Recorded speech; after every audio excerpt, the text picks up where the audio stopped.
வெக்காமை என்னும் தலைப்பின் கீழ் 10 குறளை பார்ப்போம். நடுவின்றி நன்பொருள் வெக்கிற் குடியொன்றி குற்றமும் ஆங்கே தரும். மனச்சான்றை ஒதுக்கிவிட்டு பிறர்க்குரிய அரும்பொருளை கவர்ந்து கொள்ள விரும்புகிறவரின் குடியும் கெட்டொழிந்து பழி வந்து சேரும். படுபயன் வெக்கி பழிபடுவ செய்யார் நடுவன்மை நாணுபவர்.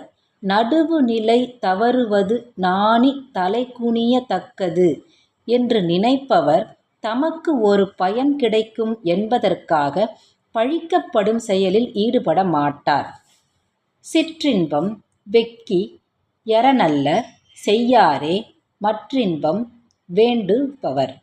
அறவழியில் நிலையான பயனை விரும்புகிறவர் உடனடி பயன் கிடைக்கிறது என்பதற்காக அறவழி தவறி நடக்க மாட்டார். இளமென்று வெக்குதல் செய்யார் புலம் வென்ற புன்மையில் காட்சியவர். புலனடக்கம் வாய்ந்த தூயவர் வறுமையில் வாடும் நிலையிலேயே கூட பிறர் பொருளை கவர்ந்திட விரும்ப மாட்டார். அக்கி யாக்கன்ற அறிவெண்ணாம் யார் மாட்டும் வெக்கி வெறிய செயின். யாராயிருப்பினும் அவரது உடைமையை அறவழிக்கு புறம்பாக கவர விரும்பினால் ஒருவருக்கு பகுத்துணரும் நுண்ணிய அறிவு இருப்பதுதான் என்ன பயன்? அருள் வெக்கி யாற்றிக்கண் நின்றான் பொருள் வெக்கி பொல்லாத சூழக் கெடும். அருளை விரும்பி அதனை அடைவதற்காக வழியில் செல்பவன் தவறிப்போய் பிறர் பொருளை விரும்பி பொல்லாத செயலில் ஈடுபட்டால் கெட்டொழிய நேரிடும். வேண்டற்க வெக்கியாம் ஆக்கம் விளைவயின் மாண்டற் கரிதாம் பயன்.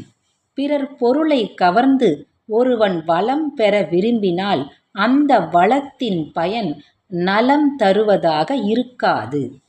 அக்காமை செல்வத்திற் கியாதெனின் வெக்காமை வேண்டும் பிறன் கைப்பொருள்.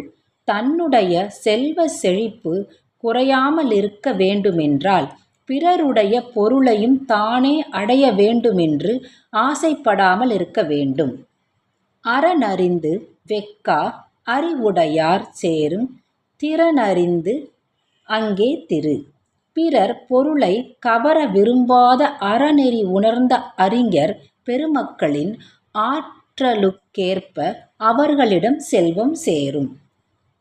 இரலீனும் எண்ணாது வெக்கின் விரலீனும் வேண்டாமை என்னும் செருக்கு. விளைவுகளைப் பற்றி நினைக்காமல் பிறர் பொருளை கவர்ந்து கொள்ள விரும்பினால் அழிவும். அத்தகைய விருப்பம் கொள்ளாதிருந்தால் வாழ்க்கையில் வெற்றியும் கிட்டும்.